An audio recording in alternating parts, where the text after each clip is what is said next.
Welcome back to the sweatshop. In today's video, we're going to be working on this 2007 Subaru Forester. What we're doing today on the Forester is we are replacing the rear shocks. You can see here, obviously, I have a pair of used ones. These guys have come off of my old Forester, which is a 2004 Subaru Forester, which were replaced, I think, at like 350K or something like that. And then the car died, I think, like 480. So they've got about 140,000 kilometers on them. This is not the hardest of jobs. It can be a bit of a pain to try and get the top bolt on the strut back into place. And then, of course, to line it up can also be a bit of a challenge because you, of course, want to get your alignment as close as possible. Of course, it is recommended that you do an alignment after touching any of your suspension, but that, of course, is up to you. Now, I will say that this is not a common job per se. Definitely not by the first owner. The Subaru struts on these particular model Foresters were spectacular. The front struts on my car were the originals. The front struts on this car are the originals.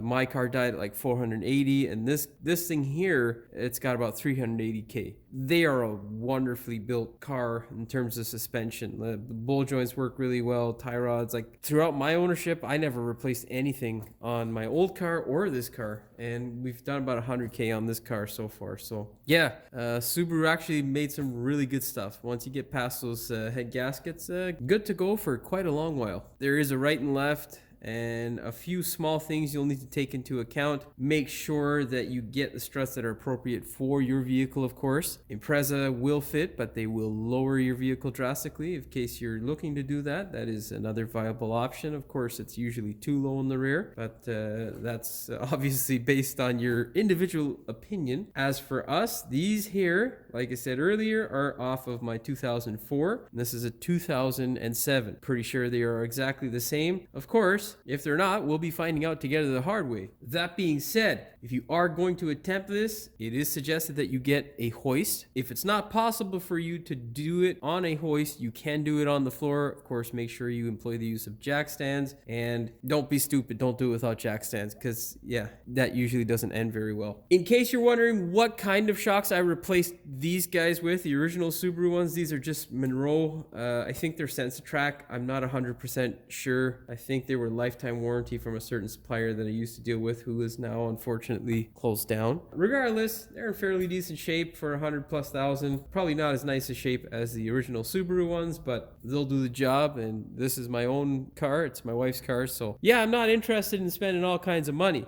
What you'll need to do in order to do this job, besides getting it on a hoist, is make sure you clear all the crap out of your trunk. You will need to, of course, access the top of the struts, which thankfully is not very hard on this version of the Forester. It's actually one of my complaints about my Forester, which is 2009. It's got a shock and strut assembly that is considerably smaller than this, and if you've ever loaded up a newer Forester or the generation after this, they're not as stiff in the rear as compared to these guys. So, you know, I don't know how the brand new ones stack up in comparison to some of these older ones, but this one I really loved. Yeah, it was small in terms of interior to some of the newer stuff that came out, but I really love this generation Forester. Anyhow, we're going to make this a super long video if I keep rambling on. Of course, before we get started with today's video, do me a big favor. Hit that subscribe button as well as the notification bell so you never miss one of my new videos. Okay, let's put this thing up in the air. I'll show you what the deal is and why it is we are replacing it and what symptoms you may be facing or hearing that may lead you to believe that we have a bad shock. Now, obvious signs of a bad shock are a bouncy car, and how you can test that is simply just trying to put your weight down and shake the car on the corner where you think the shock may be bad. Easiest thing to do is to literally step on your front or rear bumper with your knee, of course, not your shoe because you don't want to scratch it, and shake the car.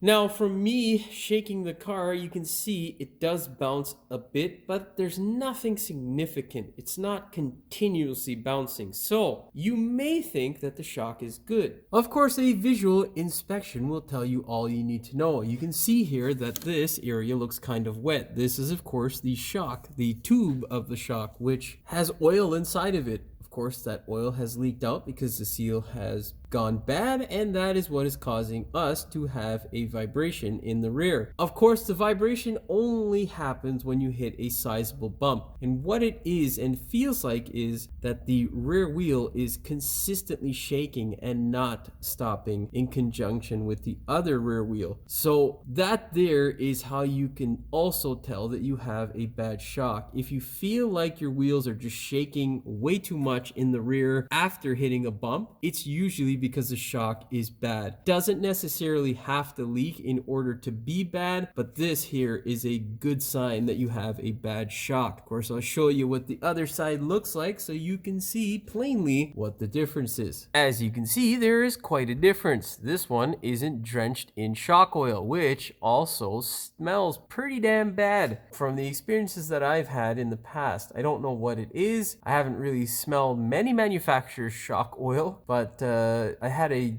terribly, disgustingly smelly experience with Mercedes shock oil. I used to dismantle cars, old Mercedes specifically, and Porsches and Beamers, and man, oh man, it was one of the most vile smells I have ever smelt. It was ugh. So hopefully yours is not profuse and you don't have to smell the shock oil, and if it is profuse, hopefully it smells as pleasant as it can. Anyhow, let's go ahead and get started. First step, of course, is to grab a 19 mil and fire off your wheels.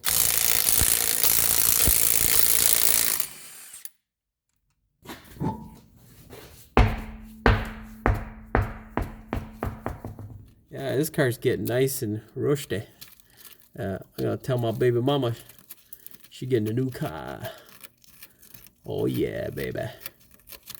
All right, look at, oh my god, that's a lot of rust. Fuck. Anyhow, well, I'll also be showing you guys before you purchase a Forester what exactly you need to look at, because a lot of times these things are, you know, destined for the junkyard right after you purchase them because no one knows where to look. So I will show you what the deal is. Anyhow, back to our regularly scheduled programming. What you need to do is grab yourself a flat screwdriver or pry bar, and you're going to work it right here.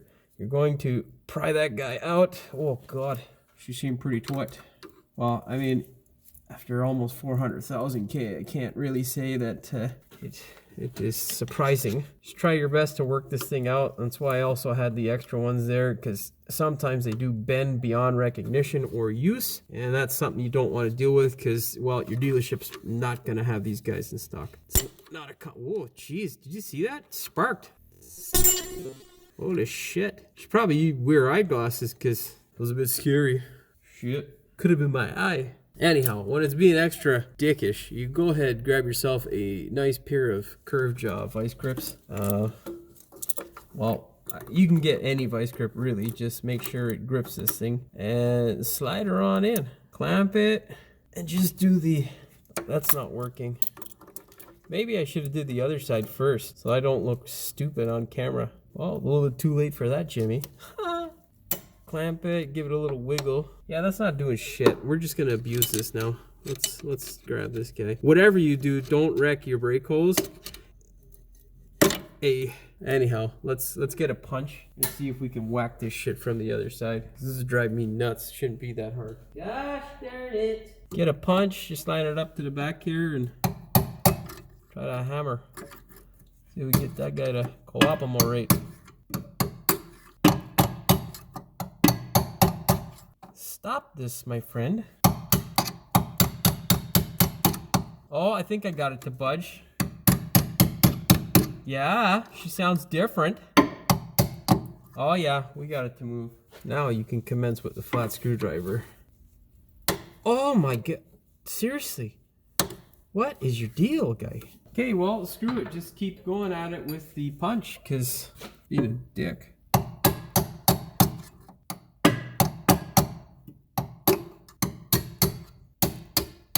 There we go. Oh, God, Lord. Now, I'm pretty sure if you're doing this on an older model, like 2003 or 4 or 5, for whatever reason, on my original shock, I remember this because I thought this was the dumbest thing ever. This is a complete square, or it's a completely circular piece that you'll have to cut into. Essentially what I'm saying is that slot is not there, so you can't just pull this guy out. I don't know what was going on with Subaru and what they were thinking, but that was stupid. Anyhow, what we're gonna do now is get our 19 mil to get this bolt off here, the one underneath it as well, and we're gonna have to crank those guys pretty good to get them loose because they're usually stuck on there nice and tight. Now, I was going to show you how to break these things loose with a Johnson bar. Essentially, what you need to do is break it loose from the nut side. You're going to put the wrench on this side. But I have my 3/4 inch 19 mil, so I'm just going to use that because that makes my life easier. And of course, if you don't have one, well, I would suggest getting one if you're rich. If you are not, because that's completely reasonable, as most of us aren't. And well, if you're rich, you probably wouldn't drive one of these things or be working on your own car. So that's kind of pointless. Anyhow, Johnson bar is the way for you if you don't have a 3/4 inch impact. If you do, fire it up, baby. We about to put that mother to use. Also get yourself a 19 mil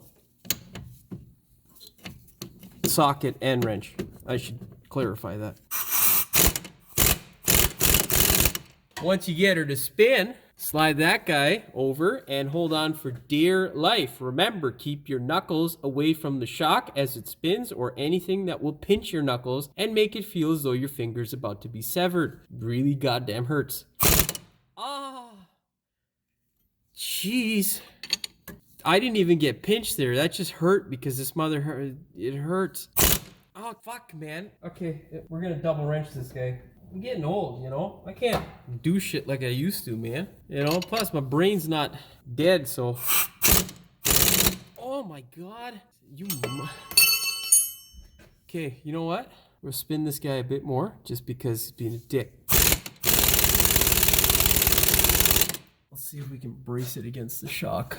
It's this way, yes. Okay, I've turned it around, so now the center point's going to hit the shock instead of my hand holding it and getting battered.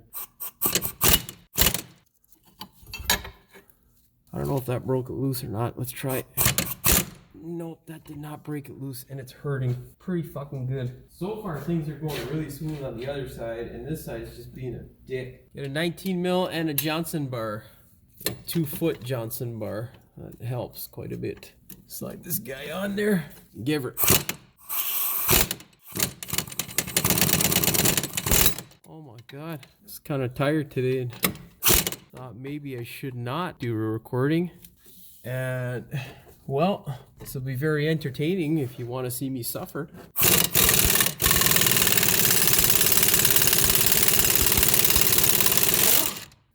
Whew.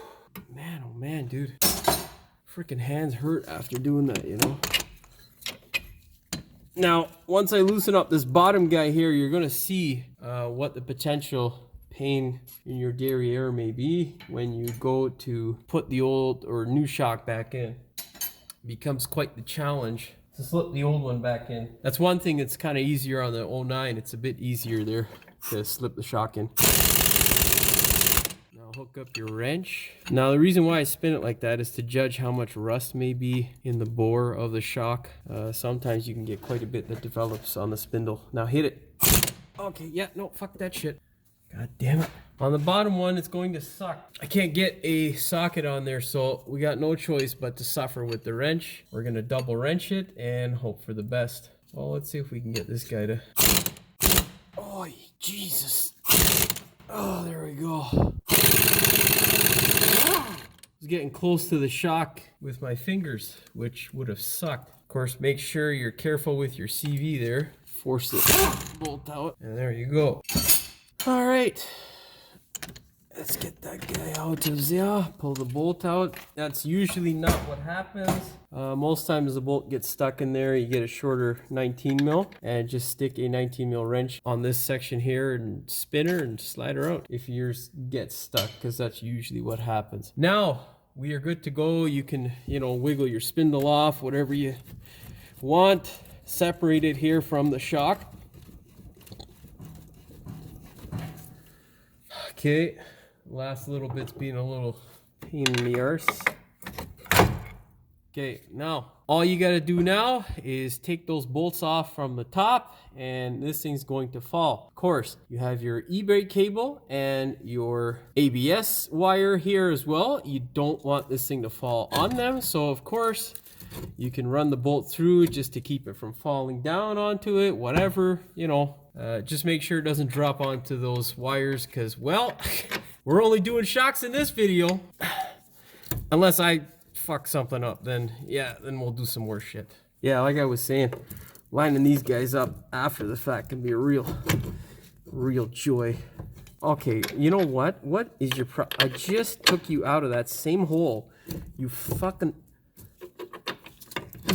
There we go. That should be enough. All right, now let's move to the top. Okay, so on the 2004 or 2003 to like 2005, there is no screw here. You literally just got to get yourself a clip remover and pull that guy up. Of course, get yourself a number 2 Phillips, remove that screw. Once you do that, if you have the 2006 to 2008, you can go ahead, slip your clip remover just up underneath here and pry up, and it should come loose. Just like so. Oh, don't have what just happened to me happen to you.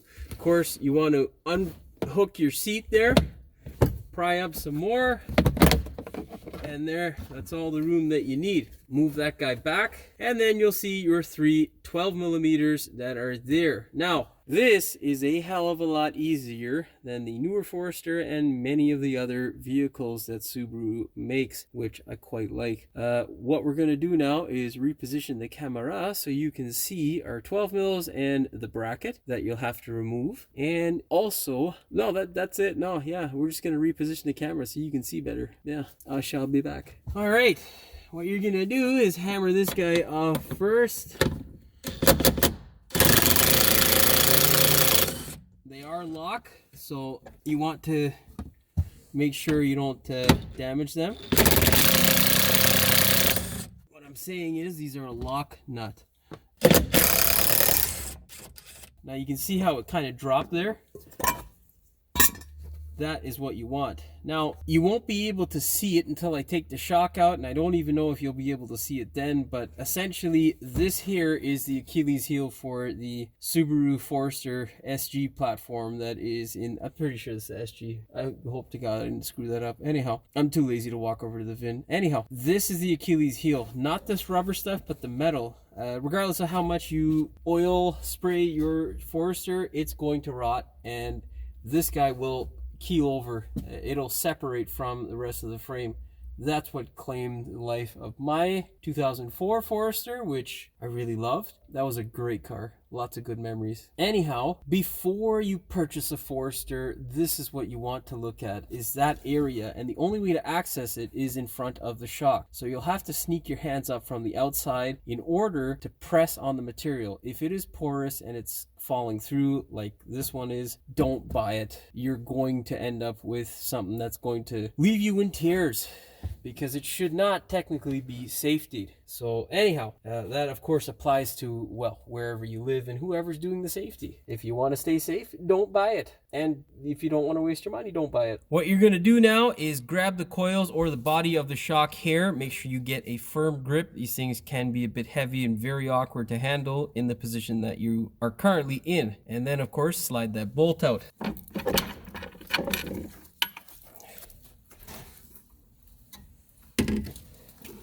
Now, I'm going to show you that shot of the shock tower and see if I can get you a nice view. That way you know how to check your vehicle, and I'll of course show you how to check it on the opposing side. Yeah, unfortunately you can't really see it, but right here in this section here is where it rots out. All that brown there is rust, and it is starting to become porous on this vehicle. Technically this thing could be safety because it hasn't gone all the way through, but it ain't nice. So So yeah, obviously when I purchased this vehicle, it was not in this condition, but they do rot away like everything in the Rust Belt, and this is something that you have to be aware of. Regardless of what the mileage is, you got to make sure that you get it checked properly before you purchase the vehicle. Otherwise, you'll be purchasing something that is destined for the dump. Now, what I'm going to do is basically, I'm going to try and place the shock back in its home and get it to wedge up against the spindle so that it doesn't slide down when I try to get these bolts. You have to be very careful with this because you don't want the shock to fall on your e-brake cable or, more importantly, your ABS sensor, because it's not robust at all. Whatever you do, do not mix them up from left to right, and hopefully you don't have windows that are limo tinted, because then you can see how to jar the coil spring in order to get the thing to fall into position properly. If it is limo tinted, time to call a friend.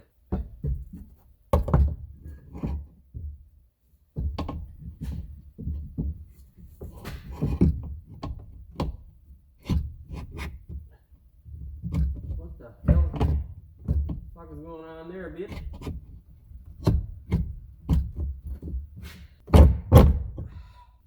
Oh, you fucker.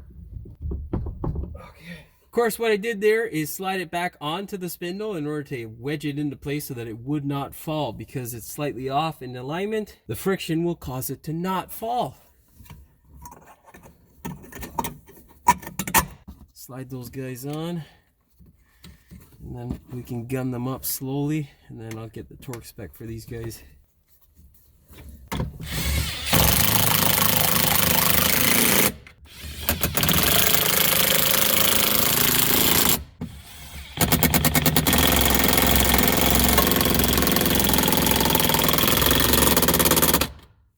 Alright, we're moving along. Grab your torque wrench, set it to 14.5 foot-pounds or 20 newton meters. Put that guy back, and then of course slide this guy back into place. You gotta get the front first, because if that's not sitting properly, nothing else is gonna sit properly. Of course, get a decently clean rag and clean your grubby paw prints off of the thing, because, well, I don't want my wife to be happy with me for another reason. Ha! Drop in your screw and tighten it up.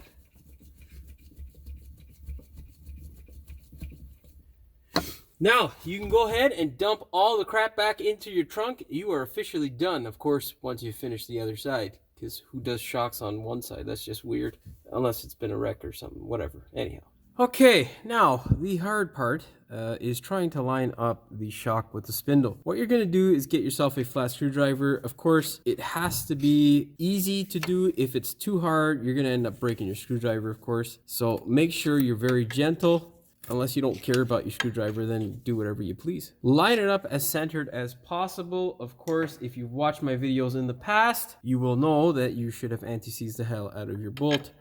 There's two reasons for this on this particular application. It is a relatively high torque value. You don't want this thing binding up as you crank the torque down on it, especially because you have no choice but to do it from this side. So you have to make sure you have some lubricity there so that the bolt spins freely. Otherwise, you can drastically under torque your bolt because there's no lubricity. Yes, I know it's not a punch or chisel, but it doesn't say anything about not being a hammer. See? Ha ha!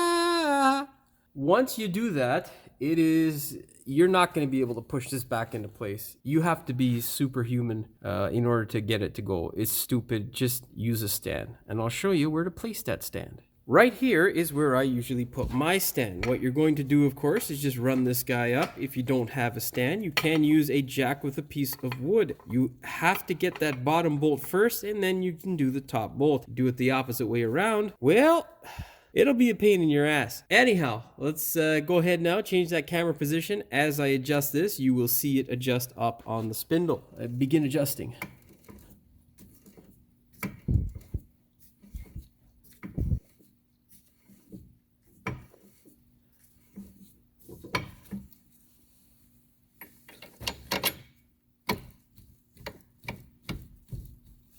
Of course, grab your nut, put it on your bottom bolt. Ah, damn it. Hey, come on, eh? Hey. There we go. Got it. Get a little bit of persuasion. And now we're gonna get our bolt. Now, the way I try to set this guy up is basically I try my absolute best to get it just straight to where the outside line on a level. I'll show you exactly what I mean because that probably doesn't make any goddamn sense. Now, you want to make sure it's nice and flat here, and then you're going to use this guy here to line up your suspension. Now what I do here is make sure this guy is nice and straight. And what we're going to do is get that guy actually right to where it is about. Force that guy in there. Now see there, that's way too much. You want that guy to come back to about there. Because remember, when the suspension, when it actually is compressed, it is going to angle up towards the car and then you'll get too much camber. So you don't want that. Yeah, that looks about good there. Now this is just for me to go ahead and get the thing to an alignment shop where my friend there will align it for me. But yeah, of course you can do as you please. It is up to you, my friends. Now I'm gonna get my gun and we're gonna blip this thing, and yeah, that should do her. All right. Try not to move the suspension. Put that guy on there.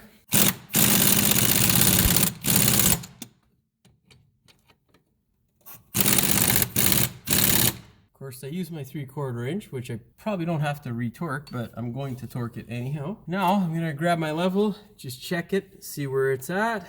Yeah, it seems pretty good to me. And we'll let this thing right down, and then we'll get set to torque it. Now, go ahead, grab your torque wrench, set it to 148 foot-pounds or 200 newton meters. Make sure you grab your 19 mil wrench and stick it on those nuts.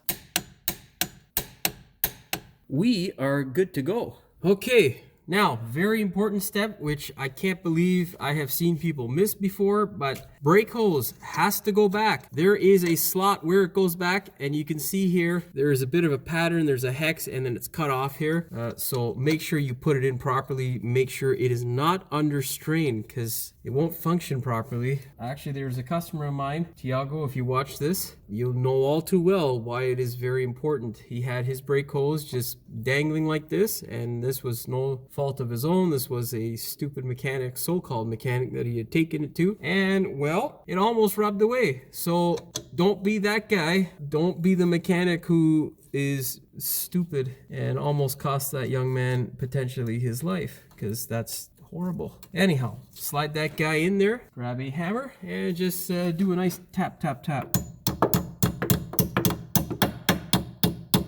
Nice and gentle is all you really need. That guy's got to go a little bit more. And there we go. We are officially done. Now all that's left to do, put our wheels on, and of course, take this thing for an alignment.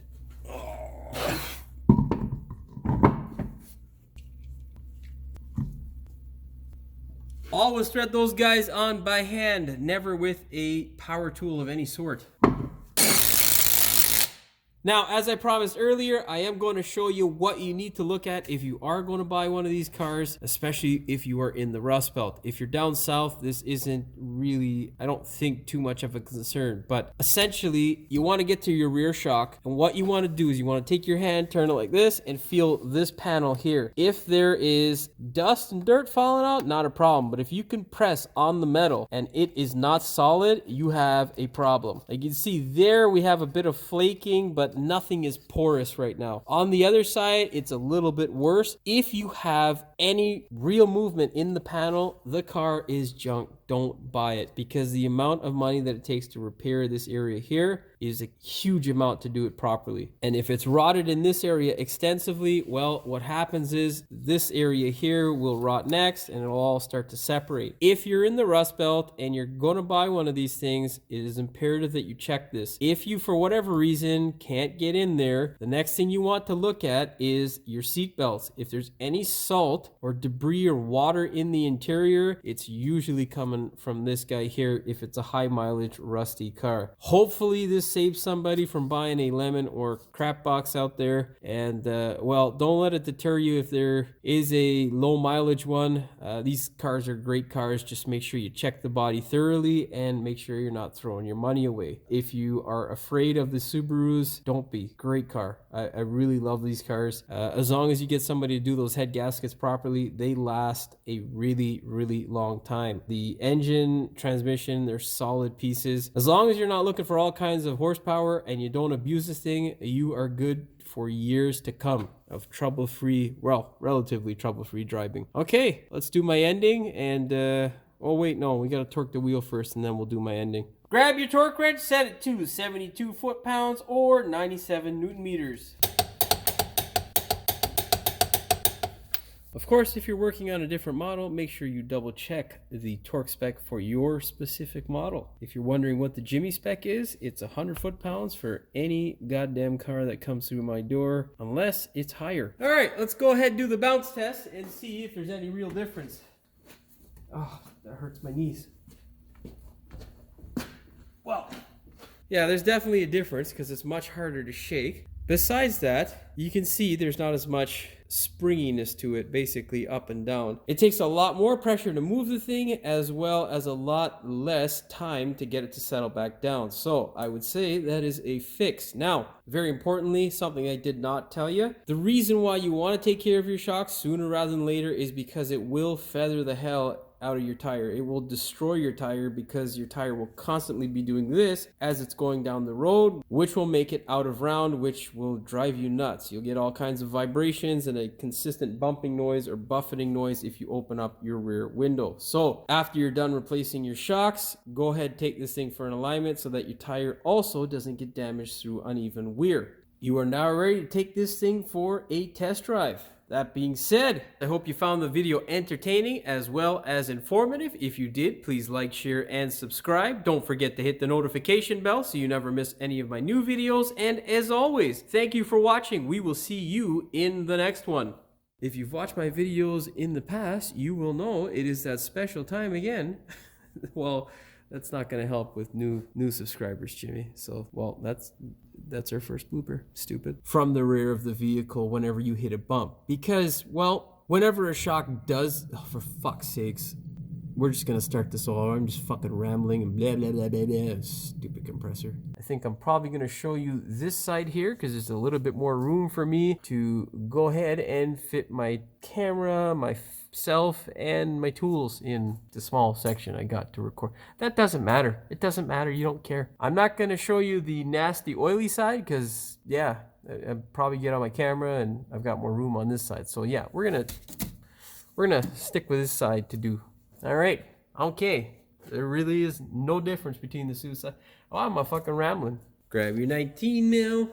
I said that in the last clip. This motherfucker tried to poke this piece of shit tried to poke a hole in my tire. Bastardo. Okay. Now, once you get your wheel out of the way and you've confirmed that that stupid pile of, well, little metal hasn't punctured your tire with a spray bottle, if you have that issue, we're gonna cut that right to the bloopers because that don't make no goddamn sense. Boy! Holy shit. Where the fuck did I put my hammer? Fuck you had now, motherfucker. La la la la la la la. Now, and plop this guy up. Plop. And I think this guy comes separate, or is it? No, it's spot welded, so that was pointless, Jimmy. All right, as you can see, it is in place. As you can see, it is in place. What I did was use the spindle, slide it back onto the spindle, and use the friction of the spindle being a slightly... fuck, I'll catch my breath, Jim. Fucking battery shit, man, seriously. There's two reasons for this. This is a high banding. It'll be a pain in your rectal cavity. No. Alright, for fuck's sakes. Got big feet and a tripod that doesn't mix, man. Till I get it, that piece there, to that outside line, right there, to this inside line, between, for fuck's sakes. Now, as promised, it is something that you must know. Now, as I promised earlier, of course, before you take it for a test drive, I hope that you hit that subscribe button. Blah, blah, blah, blah, blah. That's stupid. Ugh.